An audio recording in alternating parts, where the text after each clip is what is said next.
Good evening, everybody. It's Sunday night, and of course, it's the APAT show. Leigh, my old pal, what are the best amateur players in the country playing tonight? Well, unsurprisingly, they're on Party Poker and they're playing some APAT tournaments. Where else would you expect them to be on a Sunday night? As Des has popped up straight away there, we have already hit the final table of the main event. I'll come back and quickly give you an update on where we're at that in a minute. But let's roll this back to 5 o'clock this afternoon when it started off with everybody was chasing Alexei Gorbin from Russia. Now, Alexei's only had 2 cashes this week, Des. He's top of the leaderboard, but it helps.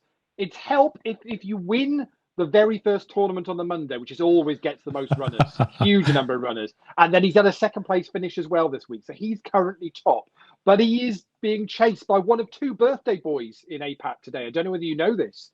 It's Kai's birthday today. Oh, I didn't know that. No.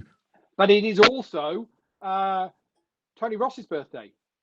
Him of Ilfracombe poker fame. Right. So we've given him a few presents, haven't we? Well, exactly. Tony is second on the leaderboard going into today's tournament. Brendan was third. Richard Rudling-Smith was in 4th place.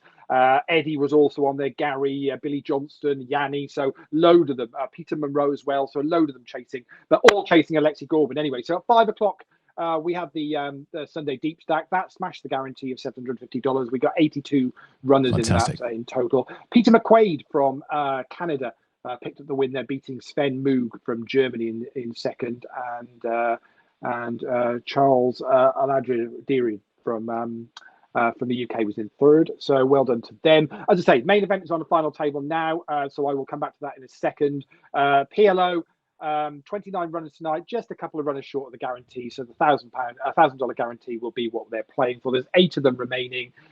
Who we've still got there? Yanni's still in there, Brendan's still in there, Gordon MacArthur's still there. So we'll keep an eye on those as well. 9 o'clock Sunday Turbo Knockout, $500 guarantee. I don't even know why we bother with a $500 guarantee. $840 in the prize pool for that one tonight. Smashed it. It's paying top 13.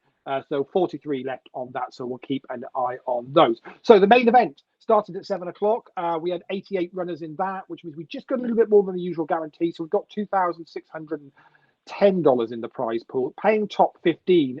Absolutely flown through it tonight. Normally when we start the show, we've got 2 tables and or they're hand for hand or something like that. Well, they're down to 7 runners already. So you can see the final table is already there. Chip leader at the moment is Stephen McCallum from the UK. He's got just over $1 million in chips currently in a hand as we speak. Second with chips is Francis Clark from Canada. And we got David Clark from the UK. Stuart Lang is there as well. Chris Lynn from Canada. Giuliano Filo from Brazil. And was chip leader earlier on, but has had, I think, taken a bit of a dent to his stat. But won our very own Natalie Bromley. Is currently sixth of the 7 players remaining. So we'll keep an eye on that straight away. As far as the prizes go on that, 7 of them left, so they're guaranteed $110. Up top tonight, $685 for the winner. Very sweet, Leigh. And tell me, who is your money on to top the leaderboard at the end of tonight? I mean, if it's anything like last week, this thing's going to get sorted out pretty late on in the show. We'd expect to run for about an hour and a half tonight, maybe an hour and 45. Where's your money? Well, Brendan, I think he's still in 2. I think he's still, unless he's bust the no, he's still in the turbo knockout as well. So Brendan's still in 2. He was 3rd going into today. He could do it again and just do enough on the Sunday night, come in with a late run to do that. Obviously, Gordon MacArthur's still in the 2 remaining towards the PLO and the turbo knockout as well. 2 good finishes for Gordon, and all of a sudden he's up there in with a shout. I don't think Tony is still in. Can't see him on the list. If he is, I'm sure he'll be in the chat, and he'll very quickly tell us if he is still in. But I don't think he is. So I think Tony might have to settle for a little bit down the leaderboard today. But you'd have to say Brendan's the one with the opportunity here. Alexei Gorbin from Russia is obviously, as we always say, in the clubhouse. Probably downing a few vodkas, waiting and keeping an eye on what Brendan does tonight. But Brendan's the one with the opportunity, I think. That's right. So Alexei sat in the clubhouse there on the Ukrainian border in his yellow jersey, just sat and wait wait. So we'll see how it goes. Brendan was set a target last week, though, Leigh, with an eerily similar type situation. He had to finish third. I think we knew that with about 30 runners left. He was in the chat box following the show. And, there was a little bit of banter over and back, but he made it. He did. I mean, just to give him an idea, he will know this anyway already. He pretty much he needs to bank another 50 points. Well, 50.05 to be exact, to overtake Alexei. As I say, we're paying top 5 in the PLO, so he's currently 6th of 7. So he's not guaranteed any points in that yet. Yeah. So he's going to have to grind out the stack there a little bit, and he's 5th of the 39 remaining in the turbo, and we're paying top 13. A long way to go, to be honest. A long way to go. But he knows what he's got to do. He probably needs we'll probably need 2 caches in there. But one might well be enough if he can get a decent run in one of them. One might be enough for him. Fantastic. Well, a bit of drama to follow, guys. If you're out there in Chatland, say hello, so we know that you're there. If you want to follow either of these tables, if you're following any player in particular, just let us know, and we'll keep you updated on how things are going. Leigh, it's 2 weeks now, 2 weeks to Nottingham, and the return of APAT in season 14, the UK Team Championship, first event out of the gates, and our first event for 2 years. 2 years because of the goddamn COVID crisis. How excited are we? Looking forward to that. Good. Have you done the seat draw yet, Des? No, mate. The money hasn't started to flow in yet. As you know, we can't do the draw until the money flows. You've got to see who's paying the most for the right table draw. That's what. Well, what is the plan, Leigh? What is the plan for the seat draw? I mean, obviously, all 280 runners were bought in weeks ago. I will be completely honest. I am ready and raring to go, and we are simply waiting on a confirmation from Dusk Till Dawn as exactly to whether we provisionally agreed that we were going to be 8-handed. Yeah. For the event, and we're just obviously after they ran the Grand Prix last week. We just wanted them to digest that and see how they're doing on from a dealer point of view, because obviously we're looking at more tables than they will have had with the Grand Prix. And I don't know whether you saw that last week, but Simon Trumper was there dealing at one point. It was huge success for them, but obviously we're a step up again as far as capacity goes. So we just want to have one final chat with them to make sure they're happy. I think they had a meeting on Thursday or Friday, so we'll find out about that this week to be sure. And once we know that that's definitely the case, because what we didn't want to do is put a seat draw out for everybody and then go, oh, really sorry, but actually we're not doing that.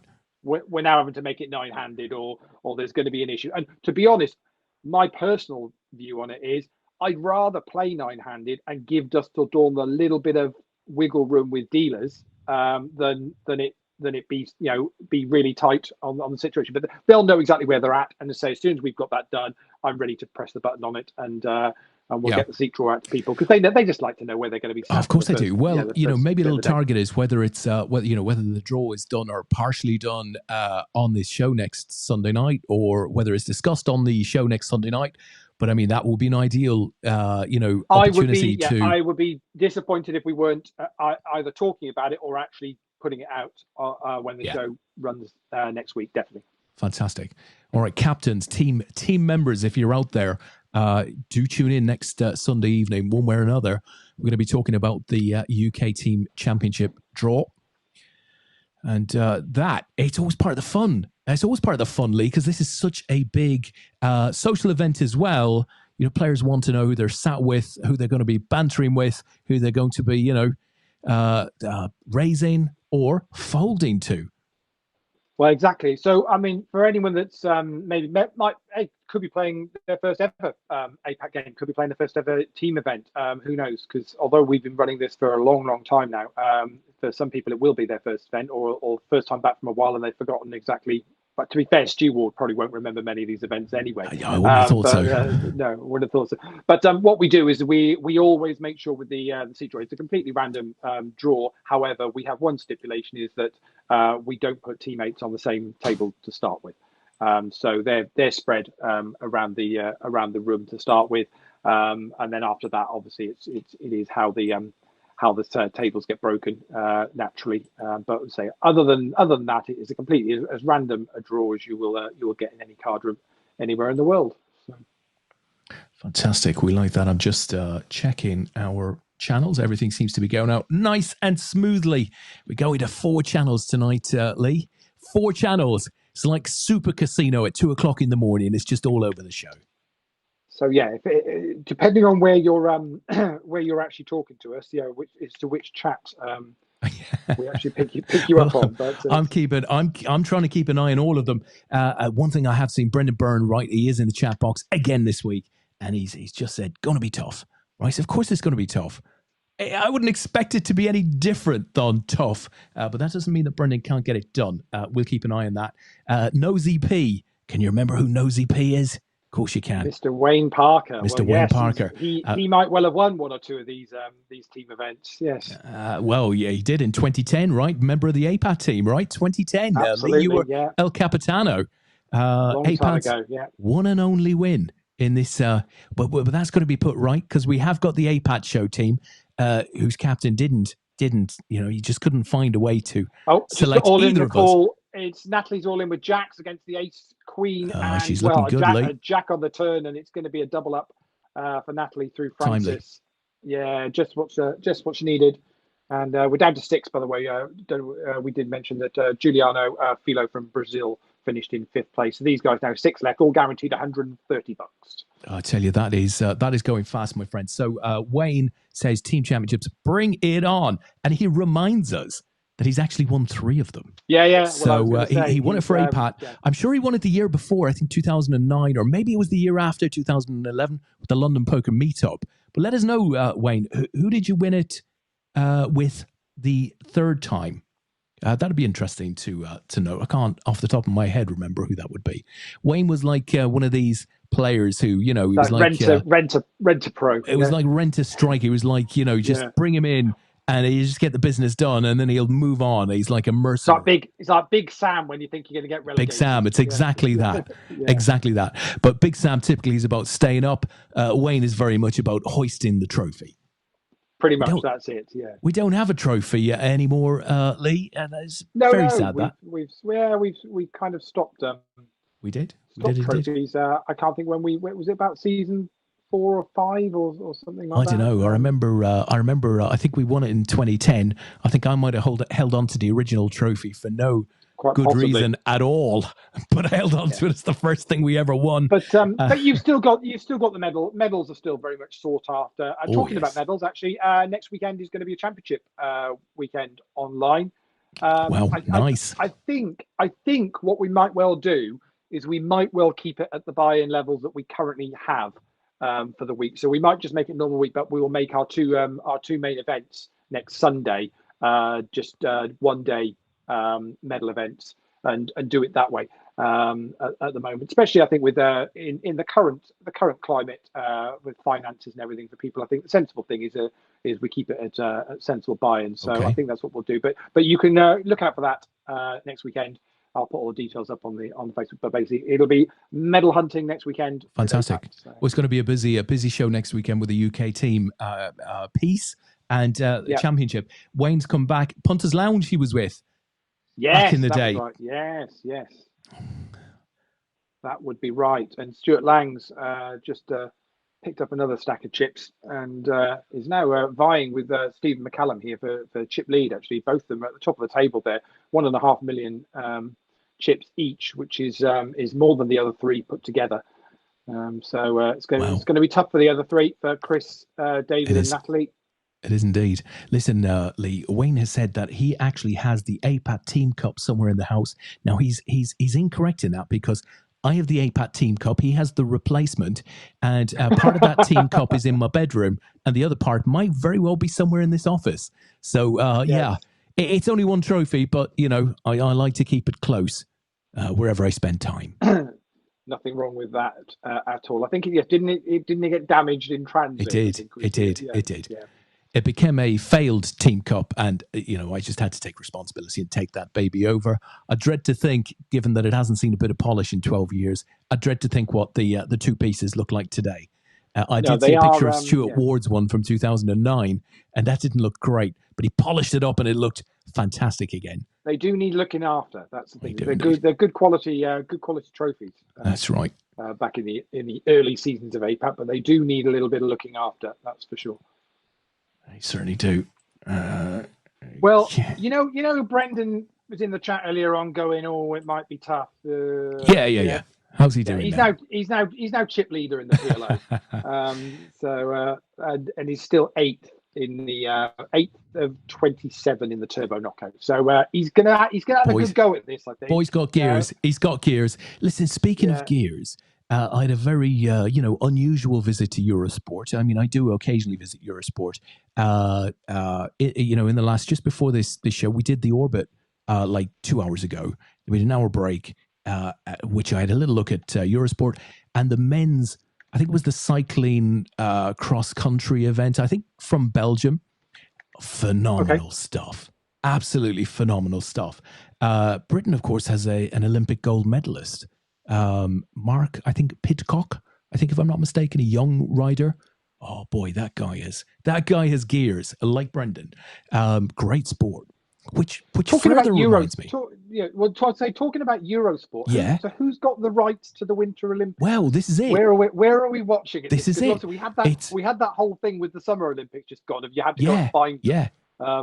And what's the situation this time round? Well, that starts on Friday, doesn't it? Yeah, definitely elements of it are on Eurosport because they've got a little sort of sting up there, a little message. And it's probably reasonable to assume that a bunch of it is going to be on Discovery as well. They, of course, took a big chunk of the Summer Olympics, but they get free use of the app to everyone for a year.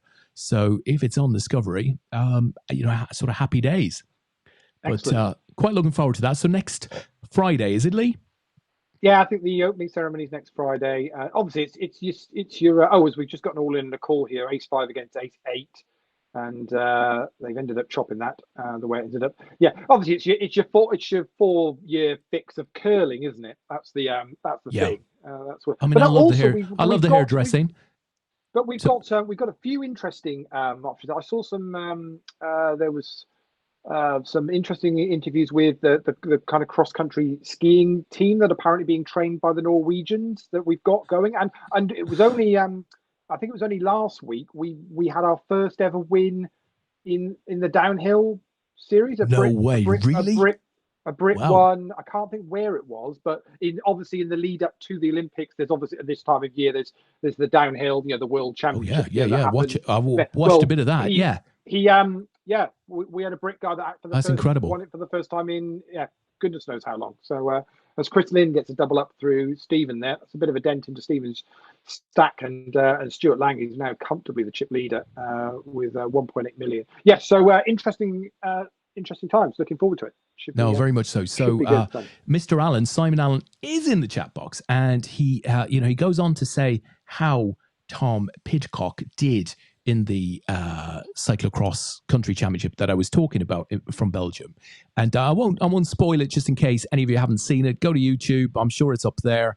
Go to Eurosport and just watch a replay of it. Phenomenal stuff, though.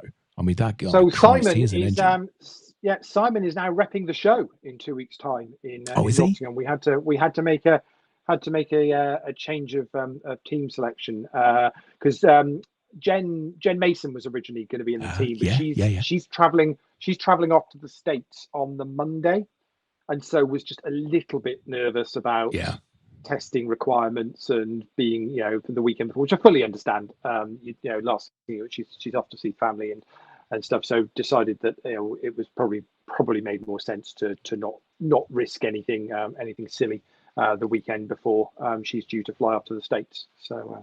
But Simon has very kindly stepped up and has taken the spot. So he's saying out there, I'm the new Jen Mason.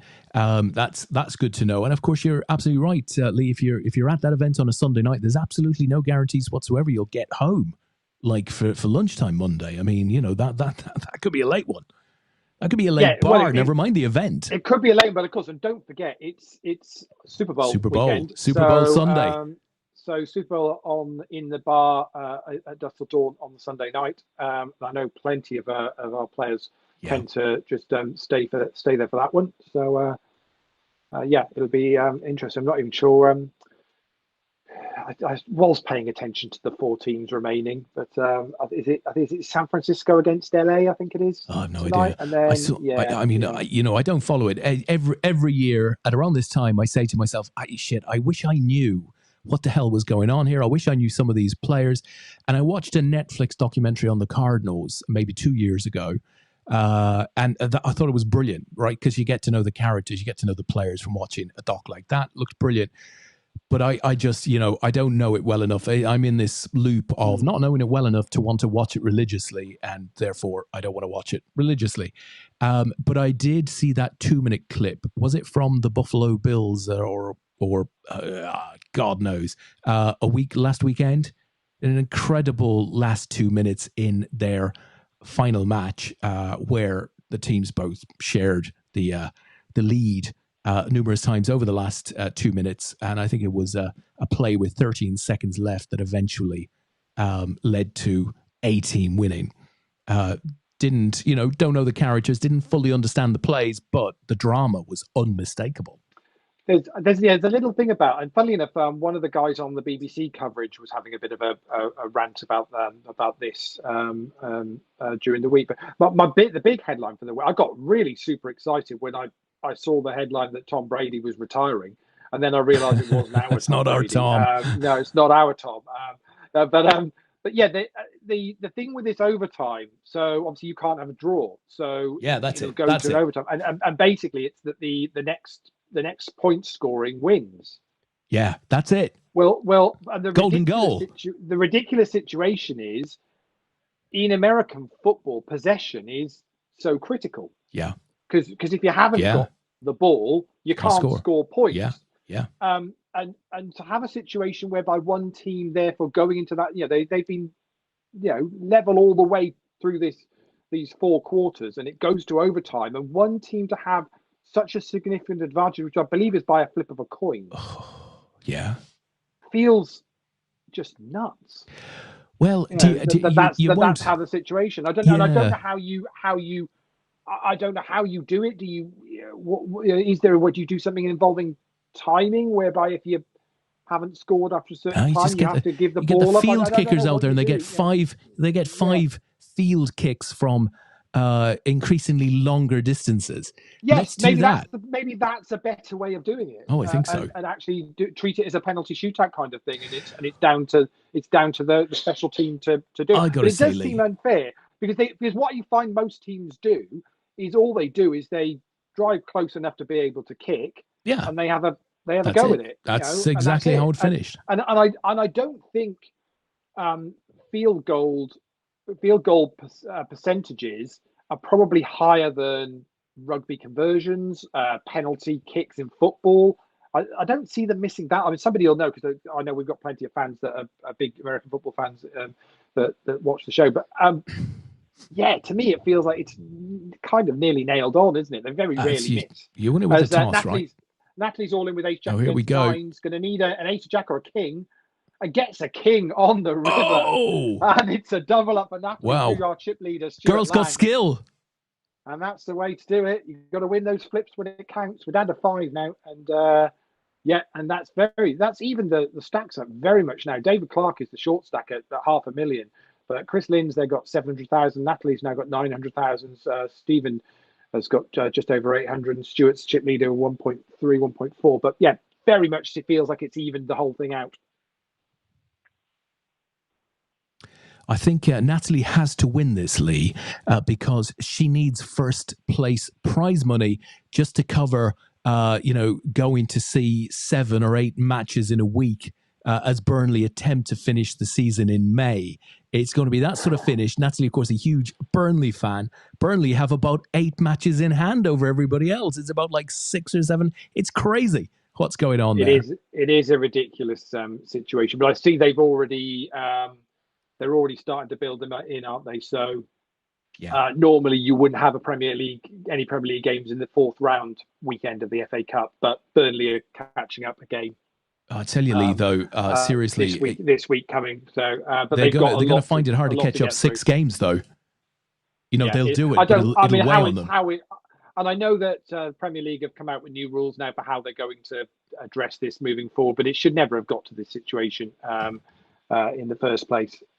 Just absolutely ludicrous. And there are a few teams that have clearly taken advantage of the situation. And to be fair to Burnley, before Burnley had their COVID cases, which I think only resulted in them cancelling 2 games, maybe, they just were unfortunately on the wrong side of everybody else cancelling. They just seemed to play a team that had a COVID outbreak. I think genuine COVID outbreaks when it first it all first started before Christmas, and they were down before that, and then of course to then get their own COVID outbreak with probably I would imagine probably the smallest squad. Well, they're small, but they're tough, Lee. They're very tough. Yeah. But it's tough. But I would hope now with the this forced international break, they really shouldn't be excuses from teams now. No. Because they should have cleared everything through, and if they got a little bit lax with maybe their testing or their social distancing or whatever they were doing, hopefully it's been a wake up call to go, okay, actually we need to tighten up on this. With professional football teams, we should be able to keep people in a bubble and do the necessary. Natalie had a fairly chunky decision to make there, Lee. We saw all 5 cards on the board. David Clark got them all in on the river. Natalie thought about it, let it go in the end, and Clark takes the pot. It's really this has really slowed up with when we got down to 5. So ridiculous pace that we went from 16 down to 5 in the space of about 45 minutes. Absolutely flown through. But with blinds at 15,000 and 30,000, all of these guys have got a stack of chips here now. There's absolutely no rush for any of them, really. Well, there is not. Let me just get us back up there. So, Lee, transfer window. You guys being United sold a player to Rangers who scored a goal yesterday, I believe. He's just on loan for the end just of the on season. Loan. So yeah, okay. Amad Diallo. He was due to go on loan to one of the Dutch teams, might have been Feyenoord, before he picked up an injury start of the season. So he's the lad that we bought from Atalanta with that. It's about 30 odd million with add-ons and stuff. So interesting potential of a player. Needs to get out playing games, and I don't think Rangers is a bad place with Van Bronckhorst up there now. Coaching them. They've been coached by Gerrard in the past, so they've got a good squad there that seem to know what they're doing, and he'll do okay. I think it was a tap-in, to be honest. I don't. It was a tap-in, but sometimes you just got to be in the right spot, right? But it seems like Rangers and Celtic pretty close again this season, so it might be a competitive sort of run-in. In which case, it's going to aid his development. You're losing Donny to. Everton, I think, have swooped in, and they're going to win him. Is that right? I think so. Yeah, I think Crystal Palace were hoping to be able to pick him up on. Again, it's another loan deal to the end of the season. Whether anybody coming in, I'd be very surprised if we signed anybody. Obviously, with the news that broke earlier on today around Mason Greenwood, I'm not expecting to see much of him for the rest of the season, or if ever. I think that's probably a reasonable assumption. Yeah, to be honest, from I've not looked into the full details of it all, but it looks and sounds pretty shocking, and he will get what's coming to him. Which hopefully will be the full force of the law. Which is what it should be, and actually his football career or anything else shouldn't even be in the discussion at all. Yeah, and I have to say, that's all I pretty much want to say on that. And I think a lot of the commentary, both from United fans and non-United fans across the day, has been very consistent with that. There is no justification of any sort whatsoever. So there's not even a comment of what a shame, poor career. No. Sorry, not. But obviously we do live in a world where it's at the end of the day there's evidence. He's got to be the justice system. That's got to go through everything it's got to go through. But what seems to be put out there, and it just doesn't. It's pretty damning. It's pretty damning on first view. So your outlook for the second half of the season? Well, I mean, we're into the second half, but really, if you like the run-in, so the last whatever it is, 18 odd games. I mean, can United scoop fourth? Or are you less confident no, we can. now? Very much. No, fourth is very doable. Fourth is very, very doable. And bear in mind, we're where we're at now, and we've not played well since Ralph came on board, really. But we picked up results, and you kind of hope that there's some method in there in how the squad's gonna come together. We seem to be getting through some of the injuries. I mean, we may even have Pogba back potentially. Either Pogba looking to impress another club and playing well for the rest of the season, or looking at a World Cup place or whatever that that could be good. Fourth place is very doable. Just watching hand here with here we go. Well, was looking very good until the deuce on the river hit, which gave Stuart Lang the full house. Well, it's absolute horrible way. Unlucky. For Stephen McCallum to exit there. Nothing you can do. And we got it in absolutely good with the nut flush, and unfortunately the third deuce on the river does for him, and we're down to 4, and Stuart is looking in a very, very strong position here. No, he's in good shape, but let's see how the next couple of sort of hands runs out for him, because when you've got that sort of stack, you can get tempted into being very, very busy. Yeah, and before you know it, if you're not careful, it's not a big enough chip lead at the moment where he can really just put your foot to the floor and just go for it, because even the likes of Chris and David there have got 500,000 chips. If Stuart doubles one of them up, that's a quarter of his stack. He doesn't really want to be doing that in a hurry, but he's in the hand at the moment with Chris, so we'll see how it plays out. But yes, United for fourth, as Stuart does go all in. Decision for Chris, and he decides to fold. Yeah, United can do fourth. No reason why they can't. But I would argue, West Ham potentially could keep on a run and do fourth. Arsenal could go on a run and do fourth. I mean, Conte could get Tottenham sorted, and all of a sudden, Tottenham have got games in hand. Yeah, they could do fourth. The interesting one is actually that it might be that it's not just fourth up for grabs, because the way Chelsea are going at the moment, if they're not careful, they are going to fall. They're going to fall into this little group behind. I think Liverpool and City again for another season are way ahead of the rest. But if Chelsea aren't careful, there seems to be a lot of unhappiness in that squad. I don't think Tuchel is perhaps as when he came in, everyone's and then they won the Champions League. Everyone said, "Oh wow, this is but." He was very lucky to get and win that Champions League, and I don't see anything in that Chelsea squad at the moment that's making me go, "Wow, they're a cut above anybody else." That chasing pack. Everybody really fancied them the first quarter of the season, the first third, but the reality is, if you looked at the stats, if you looked at XG, for example, they were scoring far above their XG, which means a far higher percentage of their chances were going in versus typically what you'd expect from those particular set of chances. So you might call it a little bit of the rub of the green, if you like. Now, that isn't to say they aren't an excellent team. Defensively, they're very, very strong. But at the end of the day, what's ended up happening is fewer of those chances are going in now. And they're getting hooked into those 1-1 draws. And, they're just dropping 2 points every time. They have a draw. It's interesting, When Lukaku was at United, and we let it, we ended up, didn't stay for very long, but we got our money back for him, and he went to Inter Milan, and then was a success there, and everyone went, well, what were United doing? Clearly you didn't. And then he's gone to Chelsea, and he kind of looks like the same sort of player that we had at United again.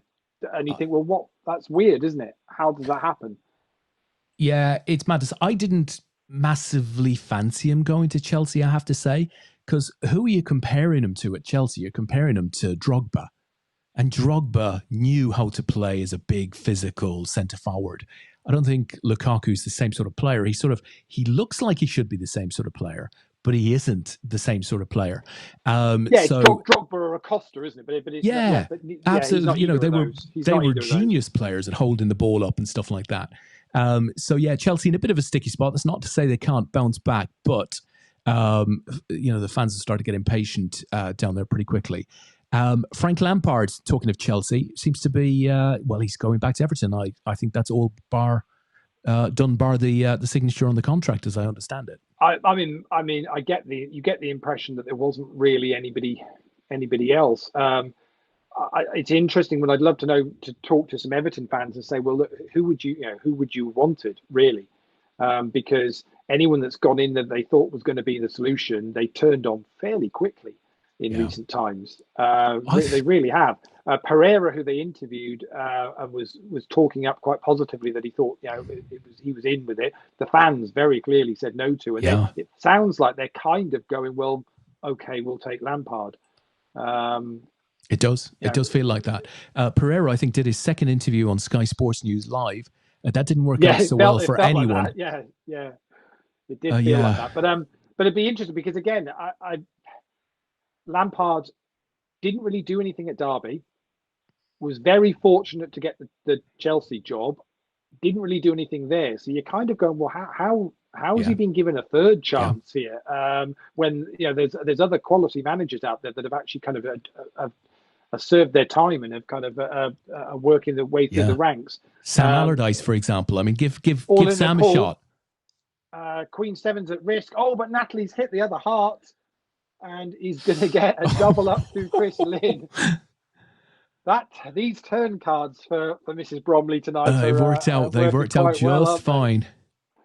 So that now puts Natalie in a strong position, second place in chips. Both Chris and David now down just under 500,000. Yeah. With Stuart still chip leader, but it's in behind. But when those two hearts came out, you're in with a shout there. So. Yeah.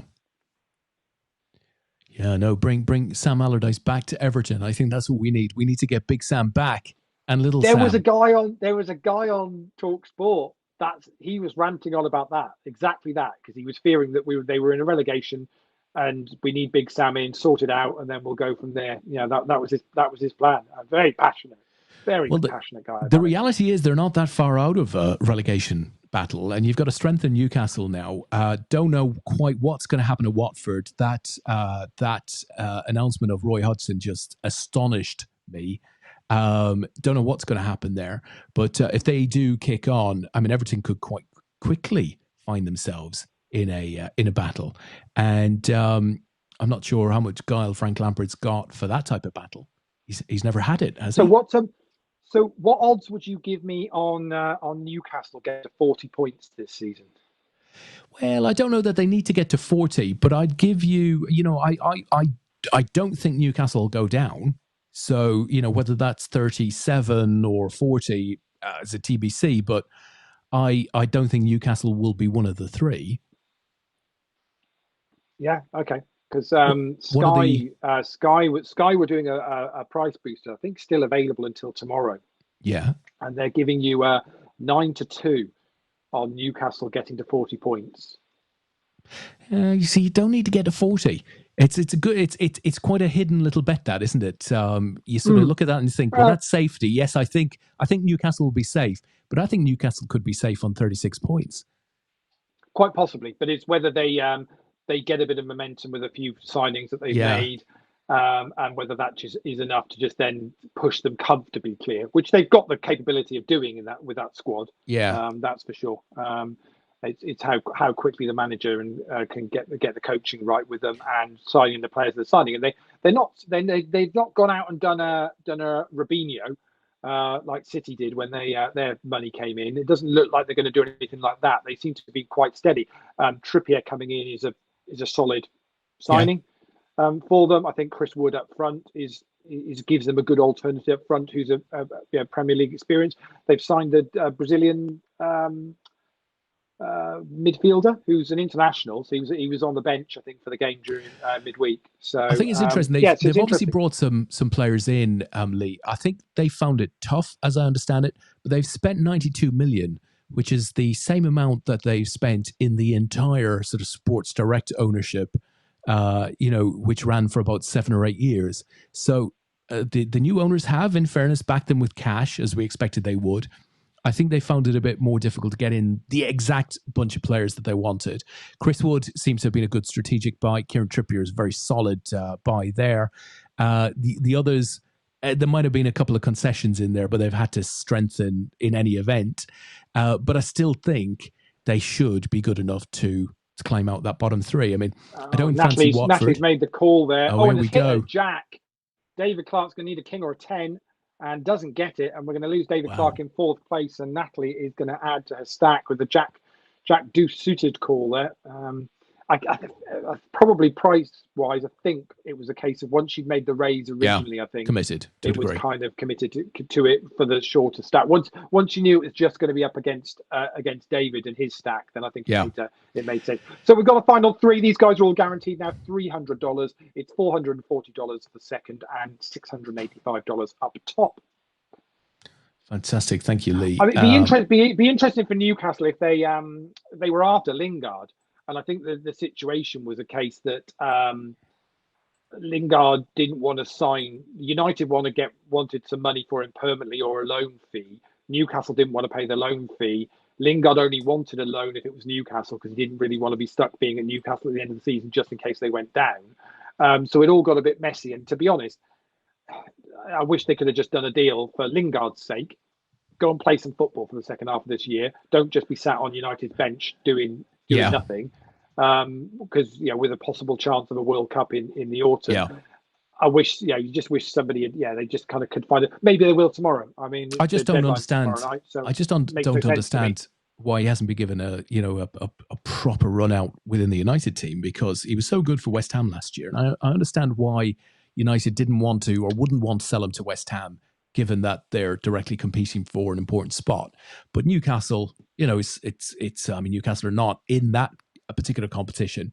I mean, why would you want the player to sit on your bench if you're not going to use them? Let them go. Because it doesn't.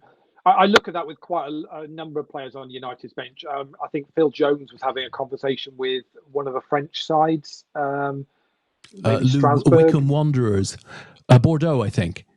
Bordeaux, that was it. Yeah. Which again makes sense. Just go and play some football. If the wages can be dealt with and covered off, then go on and play some football, because there's no point being sat on United. We've got it's stopping actually some really good youngsters in United's under 23s and under 19s from coming through and getting on the bench and maybe starting to get a few games. At times, as has been seen with Anthony Elanga, who's played the last 2 games. It looked like a sort of bit of fresh air, a breath of fresh air in his approach and not looking down. But of course, it makes you also wonder how much other stuff's been going on behind the scenes. I say, well, I won't go back on about Mr. Greenwood, but clearly the players look genuinely as if they've got the weight of the world on their shoulders and not enjoying the football that they should be enjoying. I agree. I don't know if you spotted it, but Liverpool made a very, very tidy signing today. And I'm expecting a second to follow tomorrow. Hang on, all in a call. Here we go. It's the ace three at risk, but it's ahead. Oh, a 5 on the river for Stuart Lang means we are heads up. We're going to lose Chris Lynn in 3rd place, and we are heads up now. Stuart Lang against Natalie, and Stuart's got a 3-1 chip lead here. Let's see what Natalie can do. And the PLO has just got to the money, so we're down to 5 in that now. And Brendan is now 4th of 5, but he's going to get some points. Chris Lynn there is from Canada, so well done to you, Chris. Nice game. I guess it's going to be what's a sort of early evening in Canada. Yeah, it certainly will. Depending on which side of it he is. I don't know how it went, Leigh, but I think they had a big table-topping World Cup qualifier clash with the US today, Canada. Oh, really? Okay. So, I think they moved it to somewhere extremely cold in Canada, which there are plenty of places. Yeah, they were top of the group with United behind them. On this ice hockey rink, is that okay? Yeah. What are we going to do? Yeah. Listen, America, we're going to give you home advantage if you'll agree to play it in Alaska. Yeah, that's the way to do it, definitely. Yeah. Simon says, "Go, Natalie." is that for one of them to qualify? No. And I the other think not? I Is that think there's a no? Or, reasonable chance that both of them will go through. But oh, you know, I brilliant. dare Okay, that'll be say good. there'll be a bit of competition to top that group. Yeah. Okay. Oh, that'll be good. And obviously the Africa Cup of Nations is Ah, getting down to yeah. and your boys are still hanging on in there, but that'll all be wrapped up before the Premier League games start. I think Yeah, so. I You're going think to we'll get them have them both back back, for aren't you? Leicester. Yeah. I think we'll have them back Yeah. for Leicester. I've got tickets for that Leicester game, so it's a midweek. I'm not sure, but we'll see. We'll see. Yes, it's the first games back are Yeah, midweek, all on BT Sports, aren't they? Yeah. yeah. Oh, it's There's all a in the call. Oh, and Stuart's made the call with eight, and Natalie had an up and down straight and turned the straight. wow. So there's one chunk of chips back, and it's now a 2-1 chip lead. So it's getting closer. Another one of these, and it has turned itself on its head. Absolutely. Simon's in the chat saying, "I hope she's saving some of these run-outs for the team championship." Go team APAT show. We've changed our mind, Lee. We're up for the APAT show again now this week. Yeah, can we get in that team, Des? What do you I think reckon? it might Can we be a get in bit the late. team? Is it too late? Yeah, I think it probably will be. We'll be better off wandering around with some cameras and microphones and annoying people. Yeah, that's probably more our thing. Yeah, unless you've had the fourth vaccination injection, you're not getting in that team. No, definitely. Oh, I was going to say the new bit of kit. So we're ready, roving reporter. So Des, beautiful! yeah. I love it. Yeah. I love it. so we're ready. We're ready for Nottingham if nobody else is. So. Yeah, I remember doing that some years back. Mine was a tad smaller. It was very, very small. It's all about the size. It is indeed about length in this particular case. Yeah, because you need to be a good 6 feet of clearance from your interviewee. I was going to say, yeah, we're going in on a mic boom to try and hold an interview. Yeah, I'm not quite sure how we're guy on a dolly going to go about it. Yeah, but it could well be. It's one thing I haven't really. We will have to sit down and have a chat about what we want to do when we're interviewing people and things like that. Whether we do the right thing and wear a mask and to just give people a little bit of. Oh, really? Oh, yes. So that looks really rude, but it's not rude. But that is, it's far from it. Yeah.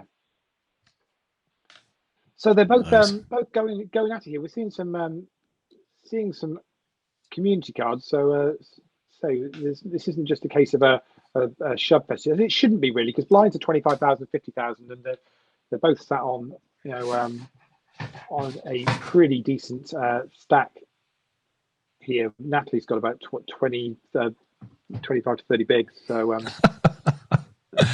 oh, Paul Haycock is in the chat, and he said one of the funniest things that I misread in a long time. He said the APAT show ponies, as Charles Mason renamed us last night. Now, when I read it first, I thought he said the APAT show ponies, as Charles Manson renamed us last night, and I thought, oh, that's interesting. Oh, Simon, the Oracle is out there, as we knew he would be, and Simon, the Oracle Lawler, I will have had 4 jabs by then, so can interview me. Just do it early, lol. Simon is a man who has he's got to be, Simon. You've got to be a medical sort of a pin cushion, right? You've been through the entire gamut over the last few years, but yet here you are providing us with great insight every weekend. We absolutely love that. So looking forward to seeing Simon up at the show, up at the one DTD. Thing we should mention, whilst we're briefly talking about DTD again, so the side events will go on, be available for pre-registration from a week Monday. So if you've not yet got yourself set up with a Luxon Pay account, it's free to set up. That's the kind of payment method that Dusk Till Dawn use for all of their advanced registrations for their tournaments. Very simple. So you set it up, then load the account up with some money, and then just transfer that money to the Dusk Till Dawn cashier desk and letting them know what tournament you want to be put in for, and they'll put you in for it. So it's well worth doing in advance, because there is a little bit of a validation process. You just got to confirm some ID and some bits and pieces. But it's also going to be, I think, a really good app to have for payments, for poker payments further down the line. So it's not a case of it's only for this event and you'll never use it again. I really think you'll find it's something you'll use more often. And we got all in the call. Here we go. Ace Queen and it's Ace Queen and the fives.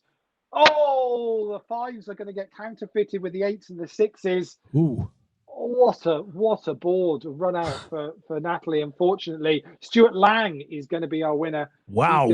He's going to pick up $685. I mean, it was a race, but that's no way to lose a race at the end there.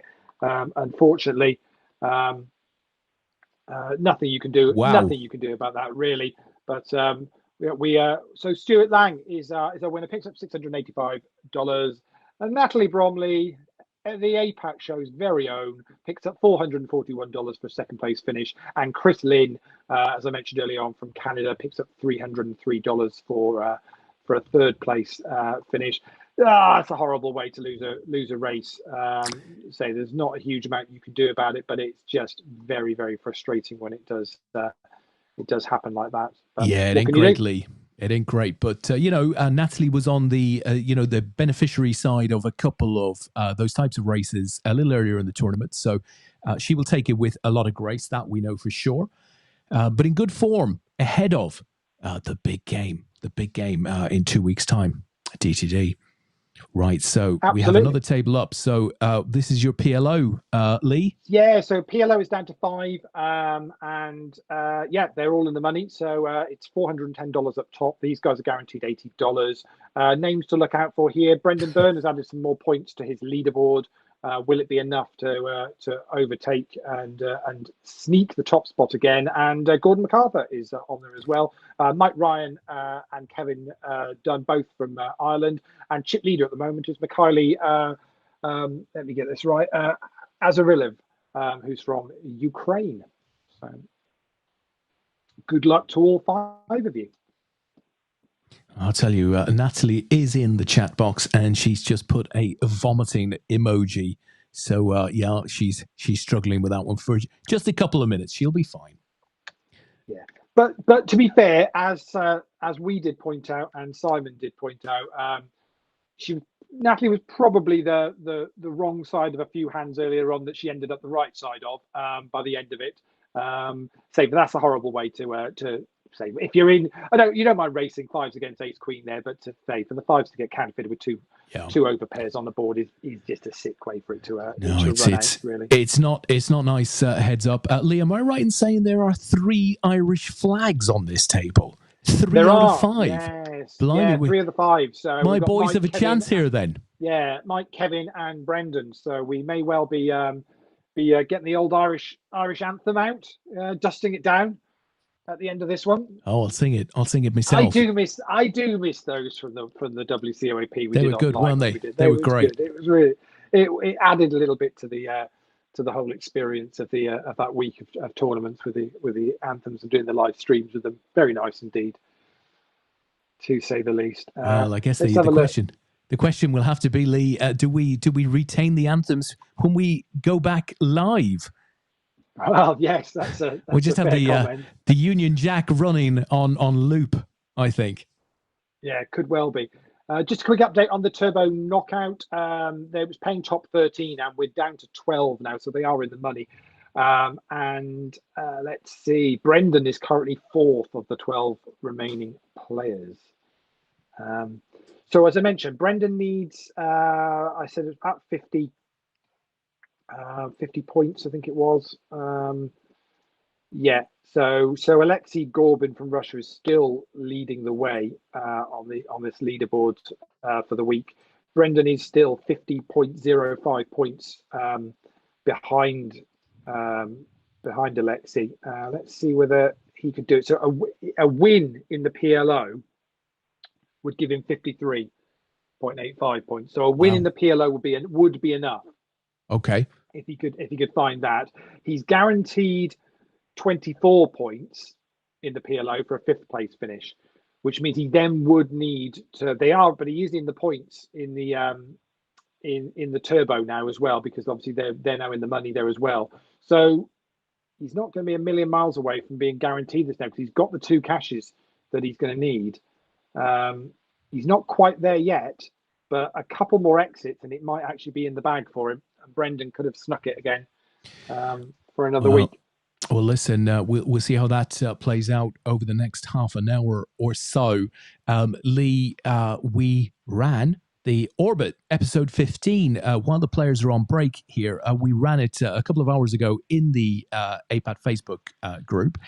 If you haven't seen it yet, guys, here's a short clip from the Global Poker Awards special episode. So I'll run this now. There's just so much opportunity to move laterally and be much more inclusive and grow this space in a way that is logical if we can get on some sort of level playing field where, you know, players feel like they're heard by operators feel like their best interests are kept in mind by media.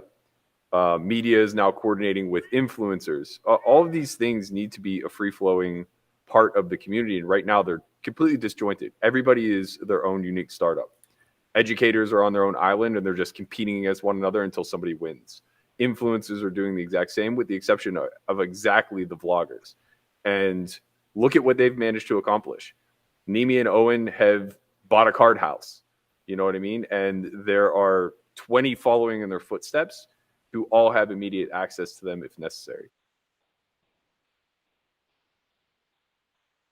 So there we go, Leigh. Episode 15, that was Matt Berkey, who is the founder of the Solve for Why Poker Training School and a very, very decent player. And he was talking about, you know, unifying the poker community, as it were, trying to get the different parts working together, you know, for the better outlook of the game and driving new players in and stuff like that. Matt Savage, rather, and Sarah Hurring from Poker News were also on the show. Really good, I thought. Definitely worth checking out. Yeah, we've had Matt Berkey on the Orbit a couple of times now, and he's really engaging to listen to. Really passionate about the game, and I truly believe he's got the right idea with how we should be doing it. But of course, it's hard work to actually, you know, get people to collaborate more and try and work together for the good of the game. There's a really interesting bit there that Sarah Herring mentioned in one of her pieces about discussions with GG Poker when she was talking about the World Series, and they kind of came back with a we'll do whatever's best for poker, because if it's good for poker, it's going to be good for us. And so that's the kind of attitude that you want to have. It's the way APAT have always tried to be over the years, is very much a case of, well, you know, we're not siding with anybody. We want to just try and, you know, make the game better for everybody. And it would be great if a lot more of the organisers within the industry could actually get together and do that. I think that's a bright future if we can get everyone working together. Yeah, no, it makes a lot of sense. So that is on. It's within the Facebook group, guys. If you want to sort of look into that particular episode, it runs about 55 to 60 minutes long. And no spoilers, but Des and I, we didn't make the awards shortlist again. Basically, they came back and said, "Look, we don't understand, guys. What the hell are you doing?" That was it. That was the only feedback we got, Leigh. Well, the actual problem was that the best show we've done, which was a couple of weeks ago, I don't know whether you've caught it, but it was with myself, Paul Haycock and Tom Bacon. Best show we've probably ever done, to be honest. I saw it, Leigh. I saw it. I was sat on the bench. It was too late for the It was too late for submission for this year. But I'm hoping if it's not up for a Sony award next year, then we'll get it in for the GPIs instead. It'll be fine. I'm with you. I mean, you're definitely getting my vote. It relaxed my Sunday evening some, I've got to say. So the more the merrier. But be interested to know what you guys think. It's a really good, interesting discussion around poker awards and everything else. Be interested to know what you guys think in the chat. Do you pay any attention to the poker awards? Do you vote for any of the ones that are open to the public? Or, you know, is it too American focused for your liking? I mean, yeah, chuck in the chat. Let us know what you think about awards in general. To be fair, we've done APAT awards in the past, and they're a tough thing to kind of do, because it's very difficult to kind of know who's been best at whatever this in the last 12 months. It's not an easy thing to do, but I think it doesn't do any harm for the profile of the industry and the game to have these things out there, and also to acknowledge people that are doing good things within the industry and for poker. So I don't think it does any harm, but be curious to know what people think. I would say it's a good point. I think one of the points that was raised was, what would the value of a poker conference be? So like ICE is a major gaming show, gambling show, if you like. So all of the all of the people with an interest within the industry go to that show, that conference. I think it would be a very positive thing. It would make a positive difference within poker to have a major conference that the players, the operators, and the software providers, the vloggers, everybody with an interest could go along, talk to each other, and align. Absolutely. So just answering Simon Lawler's question in the chat from a few minutes back. Gordon finished 16th in the Turbo Knockout, so just missed out on the money. We were paying top 13 on that one, so just missed out, unfortunately.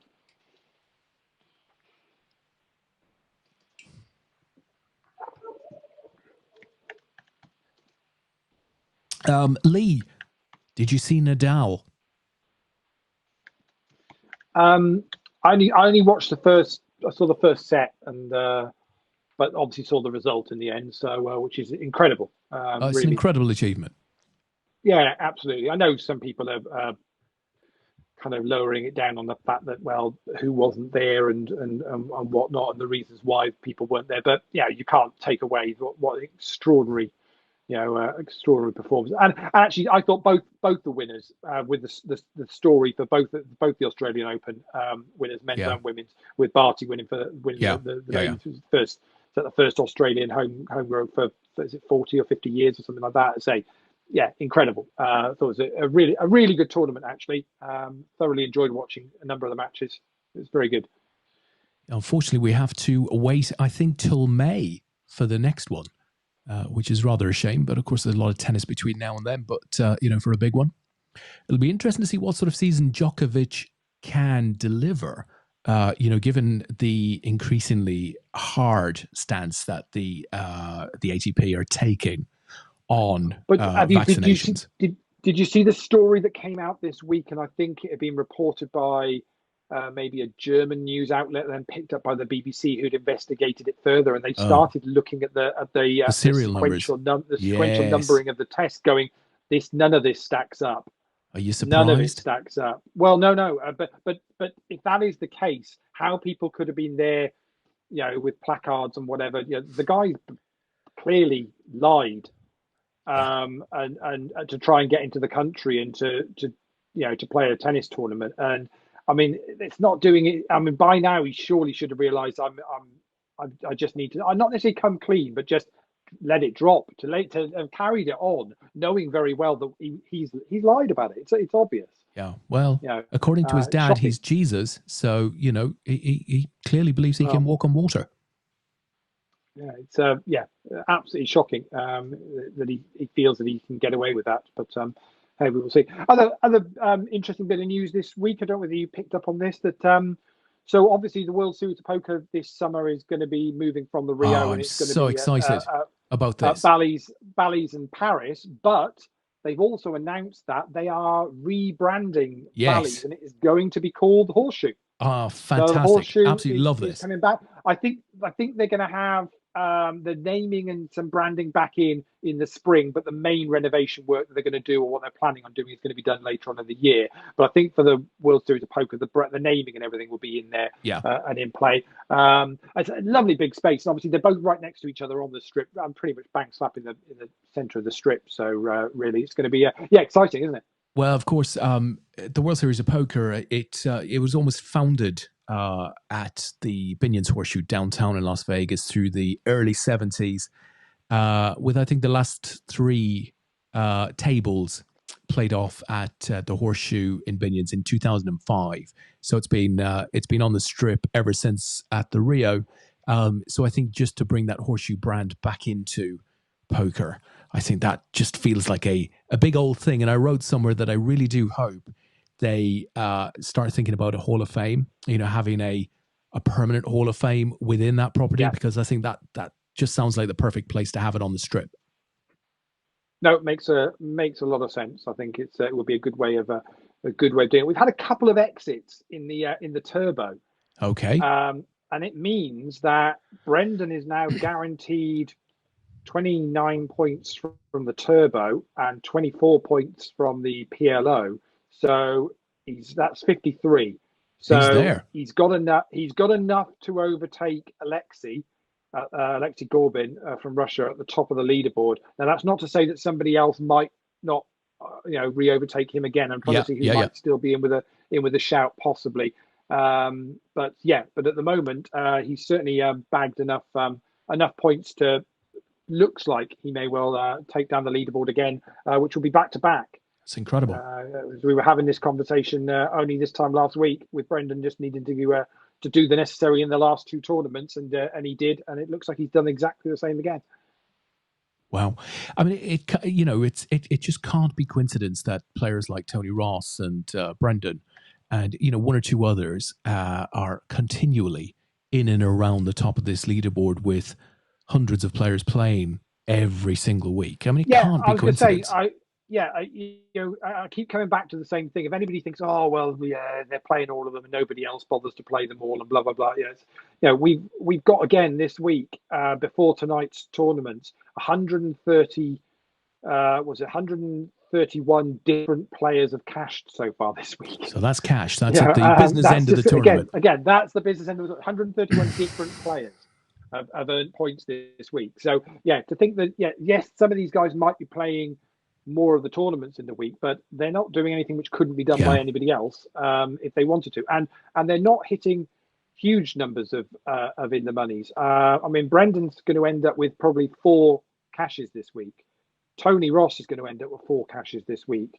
Yanni's going to end up with 4. Gary Young's got 3. So we're not talking about them doing 5, 6, 7, 8 cashes in a week. Sometimes they have a really good week, but actually it's just being able to consistently pick your tournaments to play. I know Tony doesn't play every one of them. I think he picks and chooses. But he's a good player. I mean, I go back to, I think it was 2008 at the London Victoria Casino, our first ever WCOAP main event. We must have had about 300 runners, and Tony Ross, I think, finished runner-up in that first ever WCOAP main event. So, a great player, has been doing it consistently over the years. Brendan, very, very similar. I mean, how many sort of, world titles, European titles, and what have you, events has Brendan walked away with? Yeah, it's and the ability to play the variants as well. Yeah, because we're not just No Limit Hold'em. Yeah, obviously the No Limit Hold'em games tend to get more runners, so you can pick up some more points from those. But being able to play the Omaha and the Omaha high-low games, and when we did have the stud on, or being able to turn your hand to play the heads up on a Tuesday night, all the ability to understand the different variation of when you're playing a knockout tournament and how the bounties have an impact on how people play, all massively important to be able to know how you change a game and make them work. And of course, if you've been playing APAT games, for the last 15 years, then it's a good help, isn't it? Because you get to play all of these games both in a live and online environment, so it works well. Very, very true. Very, very true. So we're down to 7 in the turbo knockout. Brendan's still in there. He's 5th at the moment, which means I think he is just cementing his position. Is there anybody else out there that can reasonably expect to the challenge? I don't think so, because I think it would need to be somebody that's still in both. There isn't anybody other than one Brendan Byrne who's still in both. So I'm pretty sure it'll be done.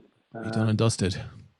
Yeah, I think it will be. But as I say, we'll obviously watch this play out anyway until we get to a winner. This is kind of slowed down at 5-handed, but the Omaha always tends to do that a little bit. So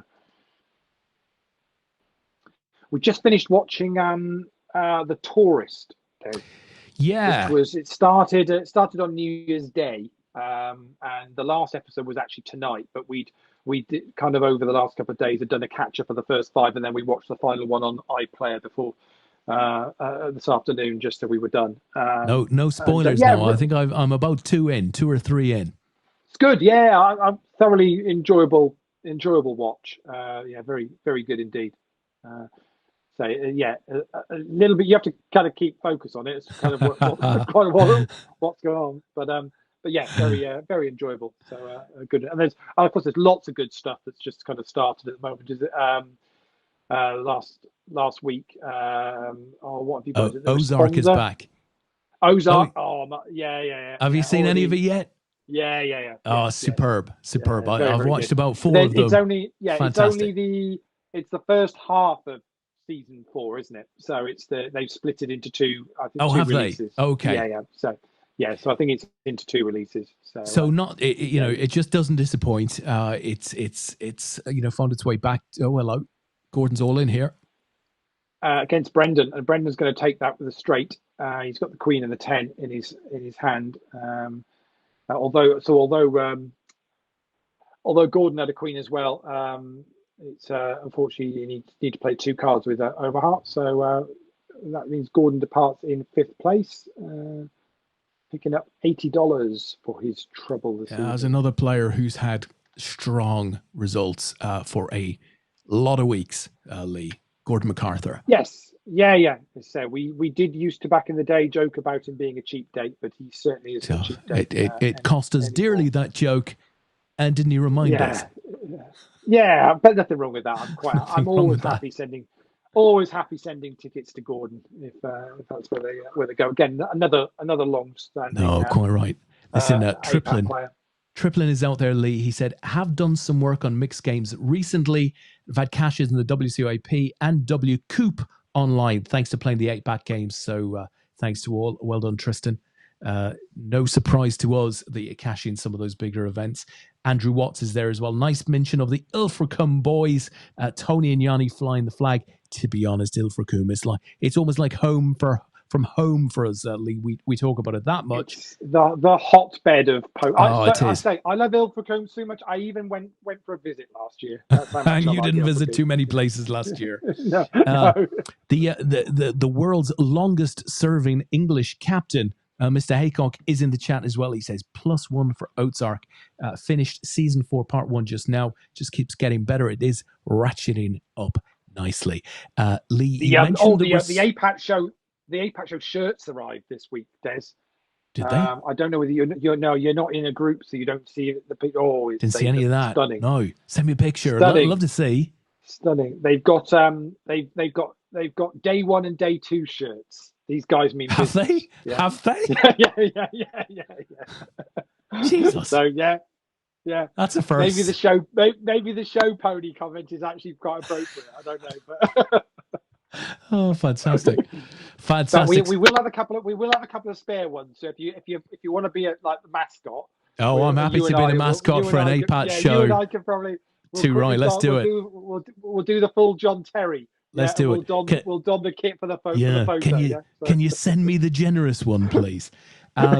Simon says Ozark is brilliant. This is Simon Allen. Ozark is brilliant. The final season is actually living up to expectations for a change. It is. Well, you tend to get this, don't you? With any of these things, you get it. The first season's great, second, and then it might dip off, and you're hoping it's going to kind of end on a high. But it doesn't always do that. Prison Break didn't do that. Prison Break just kept on going down after the first season. But yeah, you never know. Very hard to follow the first season of Prison Break, though. It was so. I mean, the first season there was so much. I mean, the entire story of Prison Break was in the first season. They'd have just been better off just going, "We're done." That's it. Leave it as a work of art hanging. Yeah. Agree. You mentioned the Responder. I did see a couple of episodes of that. Views, Lisa? Haven't seen it yet. Okay. My mum watched it and didn't enjoy it. That was her take on it, and I think Alan Lord Sugars had a bit of a go at. I saw that. Saw that with the the accent as well. So couldn't understand it apparently. Couldn't. Why have they got him doing a Scouse accent? Well, because it's in Liverpool. Yeah, it's just the clues are there. Yeah, really. Oh, that is some This is Barney an interesting with setup. that This journo. interesting setup on this PLO table. It's like the three Irish lads have all gone right. We're going to gang up on We'll that have them. Ukrainian bloke at the top. Yeah, That's right. we'll have him. That's right. Yeah. As if he hasn't been having a bad month already. The three Irish blokes have ganged up on him. That's terrible. And they're all wearing. They've all got the same dog with shades avatar. It's like a pack of dogs. I can't see what's behind Mikhail. Oh, here we go. He's going for it. Cards. He's going for it. Ace is good, but it's going to be. Oh, it's the jacks, trip jacks for our Ukrainian friend. I'm trying to think what is. I have to wait until he folds a hat. Oh, he's got a fish. Right, it's a goldfish. Okay. Oh, that's careless. We seem to have lost one of them. Oh, that was a bust, was it? That was an actual. I think so. Well, he's gone. He's left the table. Yeah. So Kevin Dunn finishes in fourth. So Simon did say you can remove the avatars. I've looked everywhere on the lobby settings. I don't know whether it's just the Mac. It's the Mac software. They maybe haven't put that in for the Mac version, and maybe on the Windows version you can. And you logged in? I can't see anywhere. Yeah. I'm logged in and everything on this one this week, so I can't see any setting to switch off the avatars from the table. So don't know, but that doesn't bother me massively because they're hidden behind the cards for most of it. So it's not the end of the world. But yeah, I did have a good old look because Simon had said, oh yes, you can switch it off, but certainly not on the Mac. You tend to find the Mac software is a little bit behind. It's like someone goes after us, oh yeah, we better update that as well. So I see. But if anyone can point me in the direction, I'm happy to have a look. So Leigh, listen, I'm really excited about Formula One coming back. It's going to be a lot of changes in Formula One this season. Huge. This is probably. Would this be fair to say this is one of the biggest changes season to season that has been? Yeah, I think it certainly feels that way. It is that way from a regulatory point of view, and of course they're reducing budgets. We've got some interesting new driver moves. So, given how last season was, there's every reason to be excited about this season. Now, there's nothing to say that either a Mercedes or a Red Bull or indeed a Ferrari, although it seems less likely, there's nothing to say that one of them will have hit the magic formula with this setup of this new car and these regulations and actually come out way ahead at the start of the new season. And we lose Brendan. Oh, dear. Well, so it's not the end of the world, but points will be good, and so we're heads up, and Michaelo's got a 3-1 chip lead here over Mike, so we'll see how this pans out. Well, I suspect this won't take too long with this particular game, but the key point of controversy at the moment is that Lewis Hamilton has not said anything since the last day of last season. I think he's awaiting some justice to be served by the FIA. What do you think is going to happen? Do you think? I mean, is there any way where he turns around and says walks away? No. I don't think that's at all likely. But I think he's trying to just put a bit of pressure on. I think he'd like to see Massey get his marching orders. But as a minimum, I mean, the FIA have got to put somebody between the race director and the teams. You just can't have those discussions going on in the middle of a race. The last couple of races for somebody that I'll watch it sometimes if it's on, but I'm not really overly that much a follower to what you witnessed going on there where they were negotiating. Yeah, it was horse trading. It was crazy. It was. I mean, for someone watching it, you're like, well, what am I watching here? This is just ridiculous. Yeah. I have to say, though, Leigh, when Netflix's Drive to Survive, comes out for that season, it's going to be intense. That was a hell of a season. So much happened. So Simon says I need to uninstall avatars under settings. Uninstall avatars. That sounds those serious. are the very large blue characters at the back of your computer. Under settings. No, I don't think I have uninstalled avatars. I'll go through all the tabs. Are you logged in? Yeah. No, so I've got everything turned off on the throwy stuff. So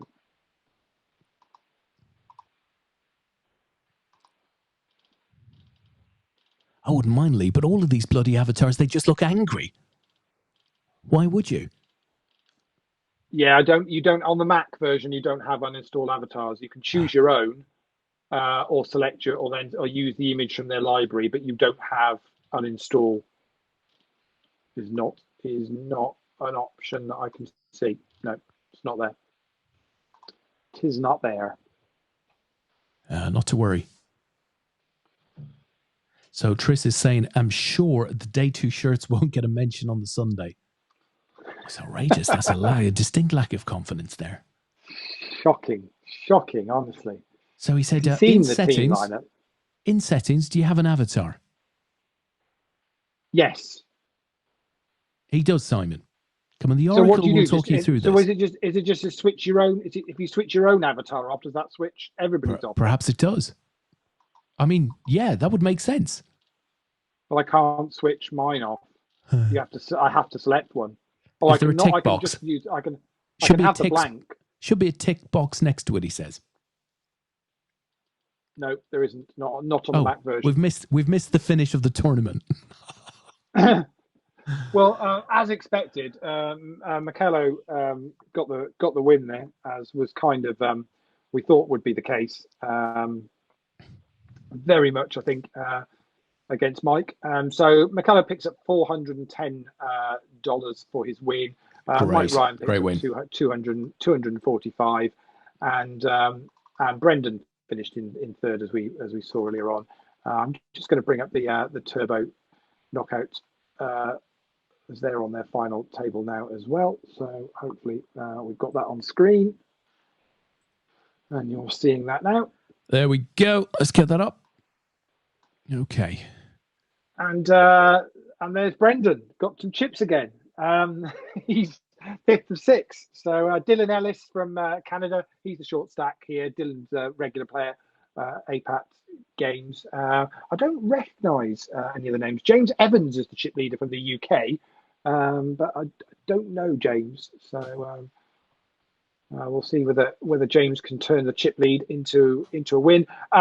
Way it works here is the guys are all guaranteed, obviously, 6th place money, which is $21 plus whatever they've already won in bounties. Top prize is same as it is for second, which is about $90. But obviously the winner picks up that final bounty, which, as we've said every Sunday when we follow this one, that can pretty much double your final money. So certainly you'd expect to see at least another $90 up on top.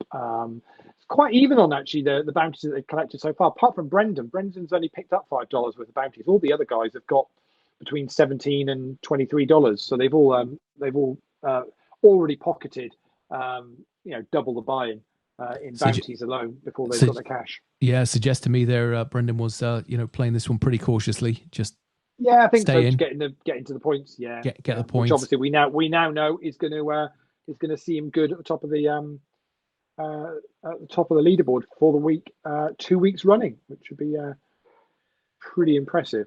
Brendan and Simon Lawler are both laughing at me, I think, because apparently I balked all the Irish. I did indeed. Yes, a lot of them. Yeah. The one Ukrainian gentleman took on the 3 Irish lads, defeated them fairly comfortably in the end, it has to be said. And frankly, if you're Russian, you want to take note of that. Okay, you want to take note of that. The goldfish cleared away the pack of dogs. Certainly did. Too much bother. Yeah. Certainly did. So,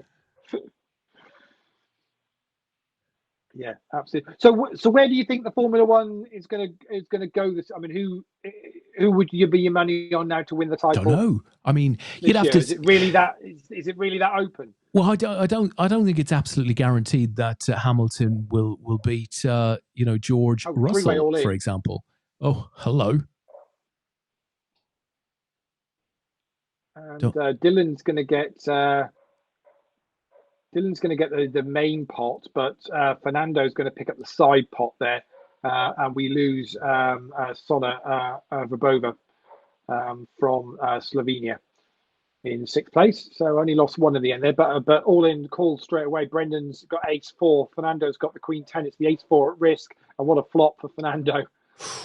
Flops the straight, and we lose Brendan in 5th place. So we're very quickly down to 4. This will fly through.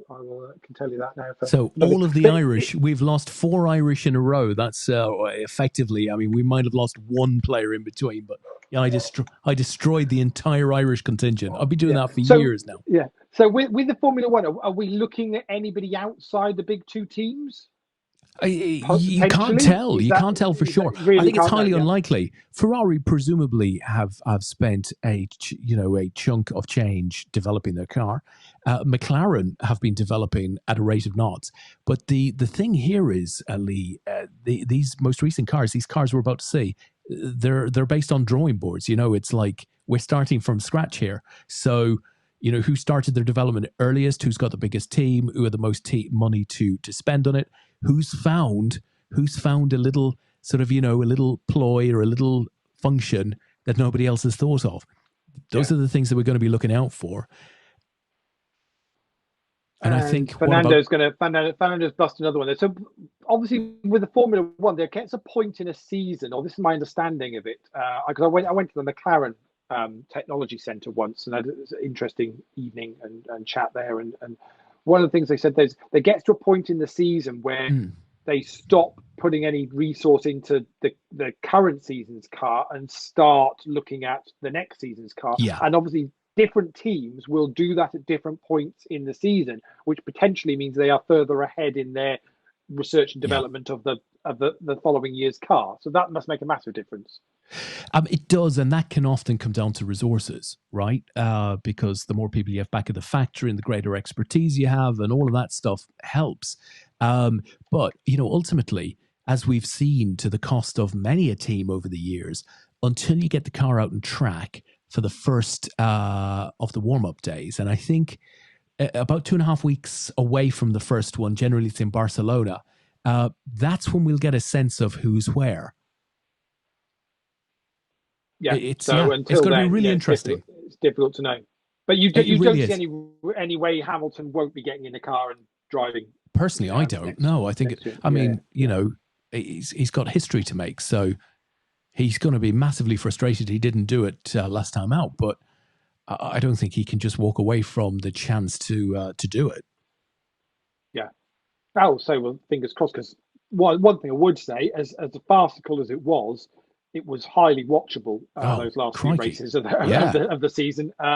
It wasn't like it was a parade or anything. It was bonkers to watch. But hey, it certainly got people talking.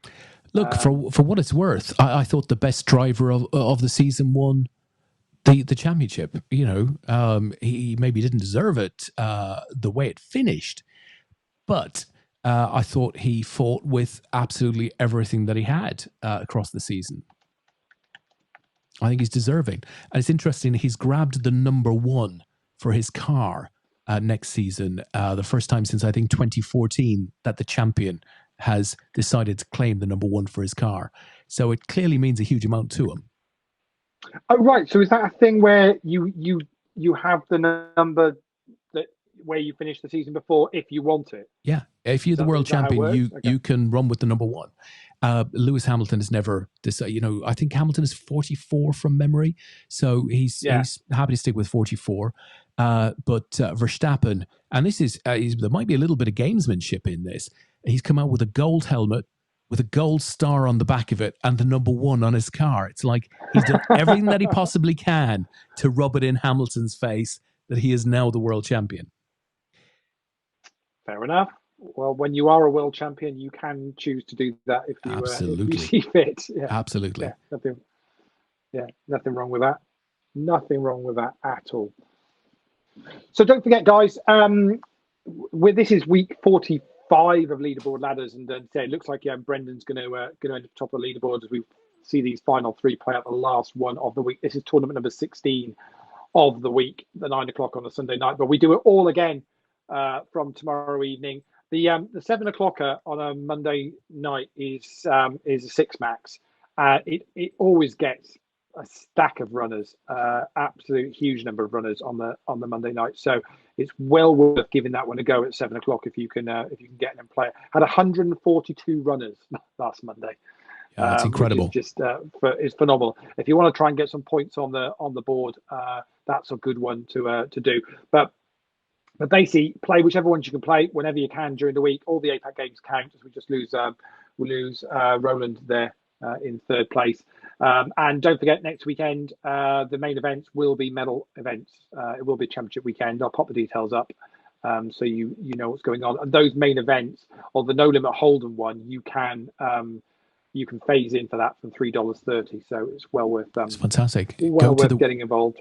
Go to the website and see where you are on the APAT rankings. You know, these are national rankings. Just go. Yeah, if you just go up to on the menu, go to rankings and weekly rankings, and you'll see that gets updated every night. This could be all over.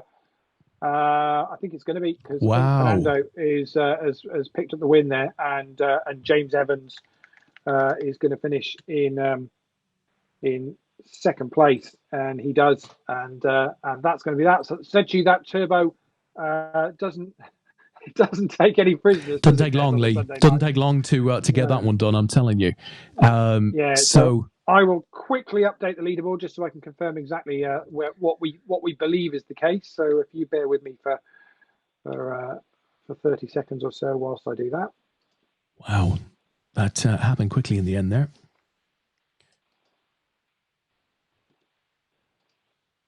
Yeah, that's that Turbo, when it goes, sometimes it's just exit after exit, but nothing you can do. You just got to play the cards, and just to confirm, as I said, the difference between, I mean Fernando actually was busting player left, right, and centre as that played out. But to give you an idea, so both Fernando and James picked up $90 from the prize pool for a first and second place finish there. But the difference in bounties, James picked up $17.81. Fernando picked up $164 in bounties. Wow! Because he absolutely crushed that final table at the end there, and that's where you pick up the bounties, and that's what I mean about the difference in playing. Understanding how bounty tournaments work and where the money is, because hey, at the end of the day, it's nice to win these things, but ultimately it's all about how much money you can take home. That's how we keep score, by the amount of cashes that you've got. And as we predicted, Brendan ends up top of the leaderboard. He actually ends up with 198 points for the week, 4 cashes in the week. He's a step fiver. We know that he's been a consistent step fiver, so he's going to cost us a few tickets. Alexei Corbin, though, from Russia, he was leader going into today. He's actually finished in second in the end with just those 2 cashes, that first and second from earlier on in the week. So very well done to him. Tony Ross, the birthday boy, still his birthday? Yeah, just still his birthday for another half an hour. So he finishes in third, so he's going to pick up double tickets. Richard Rodling-Smith finishes in fourth. Now, Richard only had two cashes this week as well. Richard is on a step 2, so he's going to move up to step 3. Yanni squeezes into the top 5 with 4 cashes this week. He's on step 4, so he's going to pick up double tickets. So also in the top 20, Eddie Nyaksu, he's a step 5. Gary Young's a step 4.